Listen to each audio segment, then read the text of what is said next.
ប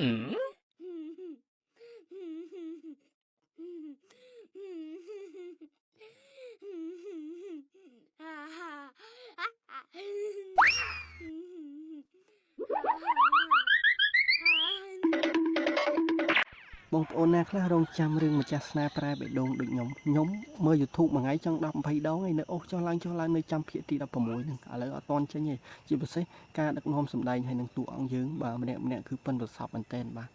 និយាយរួមរឿងនេះល្អមើលឲ្យជក់ចិត្តមែនតើតាអញ្ចឹងខ្ញុំសូមសំណូមពរបាទចេញភាគថ្មីលឿនមកចង់មើលខ្លាំងណាស់ហើយពុកម៉ែបងប្អូនមានចង់មើលដូចខ្ញុំអត់ឥឡូវយើងពិភាក្សាបន្តិចអីបងប្អូនយើងចង់ដឹងថាភាគទី16ហ្នឹងម៉ាលីទៅជាយ៉ាងណាពួកអី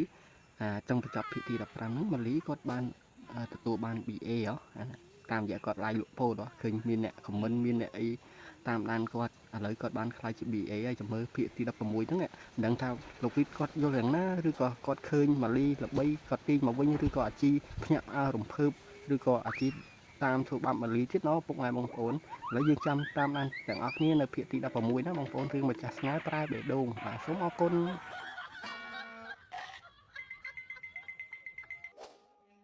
អនលក់អីគេ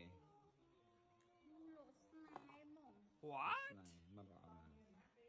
មកប្រអប់$15 ចុះបើបងយកមកកេះមានអត់លោកមកកេះលើនោះអត់មានទេបងព្រោះនៅសល់តែកន្លះកេះមួយថ្ងៃទៀតមកអាហារជាមួយទឹកទៀតបងចូលស្តុកវិញអញ្ចឹងចាឥឡូវនឹងចែកឲ្យបងទាំងអស់បានអត់ស្តុក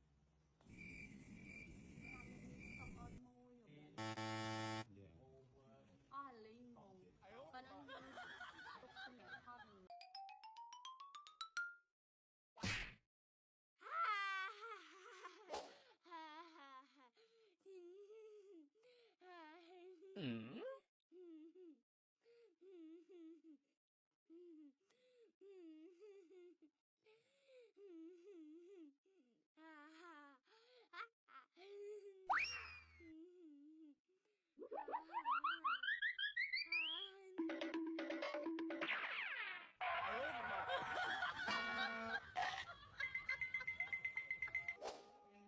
អនលក់អីគេ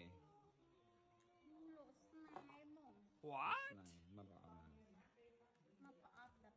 $15ចុះបើបងយកមកកេះមានអត់លោកមកកេះលើនោះអត់មានទេបងព្រោះនៅសល់តែកន្លះកេះមួយថ្ងៃទៀតមកអាហារជាមួយទឹកទៀតបងចូលស្តុកវិញអញ្ចឹងចាឥឡូវនឹង